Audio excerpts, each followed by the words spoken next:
I'm of the opinion that unless the next Smash game is an enhanced version of Ultimate, it will have less characters, perhaps even by a significant amount. That brings the oh so spooky question of who will be staying and who will be leaving. Even with a lot of characters having quite a solidified position in the roster compared to others, there is still plenty of desperate not asked for speculation to be had.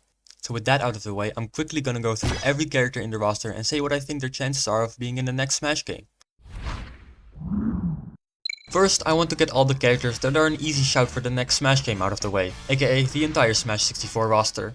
Every single one of them has been in every Smash game with no exception. They have been there since the beginning and will probably be there until the end, and I don't see it changing. However, if by some miracle one of those 12 is not making it back, it's gonna be Jigglypuff. Not to say it's gonna happen, but if I had to guess, it would be on Jigglypuff. But outside of those 12, there are still a few characters I just don't ever see leaving because of their legacy as a Nintendo character. Like Zelda, Ganondorf, Bowser, Peach, perhaps even someone like Wario. Yes. Inkling and Villager as well, despite being relatively more recent additions to the roster because come on. Personally, I would put Pokemon Trainer there as well, as I see him as the definitive second Pokemon representative next to Pikachu. Even if they were excluded from Smash 4, which was only due to 3DS limitations. Of course, that's why Ice Climbers weren't in Smash 4 either, but unlike Pokemon Trainer, you know, maybe not as iconic, but you never know. You never truly know. Anyway, secondary and beyond representatives of some franchises are more difficult speculating who will get in and who won't. After all, there are already 5 possible Mario characters and 3 for Pokemon, with definitely another one being possible. Mewtwo being most likely, but all of them having good chances apart from Pichu, I think. Bowser Jr. and Rosalina and Luma definitely have a possibility of staying, but if any of them from the Mario franchise would go, I think those 2 would be first. But they are Mario and Pokemon, so them getting multiple is pretty much a given. Whereas a second Mother rep is not as likely, perhaps, but there is still hope. With how big Animal Crossing is, I could definitely see Isabelle staying in alongside Villager if it weren't for the fact that they do play somewhat similar, so I would say it's like a 50-50 chance. For Fire Emblem, I see Marth staying as he is the Fire Emblem character, and I definitely see a second one staying at least considering there are so many of them. But which one? I think there are 4 of them that have good staying chances. Roy because he joined Melee alongside Marth, Ike considering he has been a mainstay since Brawl, Robin because they have the most unique kit out of all of the Fire Emblem characters, and Byleth because Three Houses is the most sold Fire Emblem game. The rest should pray for a spot in one of the other final smashes though. With Kirby, I see DDD and Meta Knight easily making it back with a small chance of one of them being excluded. They're both pretty iconic. Same thing goes for Diddy Kong and K. Rool in regards to Donkey Kong. High chance of Falco coming back, low for Wolf. Very low actually, pretty much 0%. He's not coming back, fuck no. I think Ridley is too big of an inclusion in an Ultimate to just leave straight away again, so I think he will be coming back. I can see Zero Suit Samus leaving because she's just Samus really, but I can also see her staying because she's Samus, the main character from Metroid.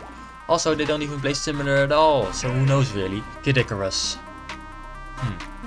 Pit is staying, don't see the same going for Palutena. Could happen, but more likely than not I think. Dark Pit transitions nicely into the topic of Echo Fighters, even though Dark Samus would have as well. Either way, don't see any of them coming back. Or they're all coming back as long as the original fighter is also in the roster of course. But with how Echo Fighters and Ultimate ended up being quite mild, I think it's up in the air whether they will bring back the concept to expand on it. This leads me to third party characters, where I think it's fair to assume their chances of being in the next Smash game is largely dependent on how willing their respective companies are to hand out their IPs. Probably. I don't know how it works. Regardless, I doubt we're seeing this guy again. I think these 5 though all have good chances to stay, because I think Sega, Bandai, Capcom and Microsoft are all pretty chill with Nintendo. I think some of the third party characters are kind of in a fake spot in that regard though. After all, Cloud didn't even get official artwork for his spirit, so they just used a Smash render, which is still pretty funny. But at the same time, Hero and Sephiroth did get in the game as DLC, so... Same with the Konami characters. Snake was omitted from Smash 4, but with his return in Ultimate, the Belmonts came along with him, so... Maybe Square and Konami decided to just stop being dickheads. Or they just realized that having their characters in the biggest fighting game ever might actually be a net positive for them. That's probably it. While Joker and Bayonetta are owned by Atlus and Platinum Games, who like Sonic are also owned by Sega, I just don't see them coming back as easily as the other 5 I mentioned before. I don't know, they just don't give off the vibe that they are returning that easily like them. It's still possible though. For all the fighting game characters, Ryu is probably most likely to stay out of all of them, but I think they all have kind of a fair shot. Unless you also count Min Min as a fighting game character, in which case, she's absolutely not coming back. Or at least, I hope not. Fuck that character. With this, the only characters I haven't mentioned so far are all of these. A lot of them being oddball characters, sort of. With them being kind of shot in the dark whether they are coming back or not. I can easily see Rob, Wii Fit, Duck Hunt, Game Watch, and Little Mac being omitted, but I can also see them coming back. I don't know, they're weird. Dr. Mario being a Smasher was also kind of weird. Of course he was also an Ultimate, so Ultimate could be Ultimate, but I don't think he's coming back. No Shot Plant is coming back either, even if it would be kind of funny. Same with Young Link. Apart from Ultimate, he's been excluded since Melee, unlike his cartoon counterpart, who does have a decent shot.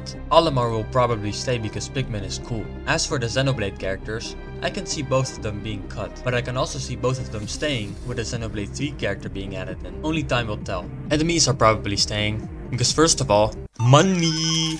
Also just their customizability gives them staying power. But I like having a Smash character being able to look like this, so I would be fine with them being back. Anyway, with all characters mentioned, I should probably make somewhat of a mock-up roster with all the characters which I think are staying, and this is it. Yep. This is gonna be the roster for the next Smash game. Can't wait to see how terribly this ages. Goodbye.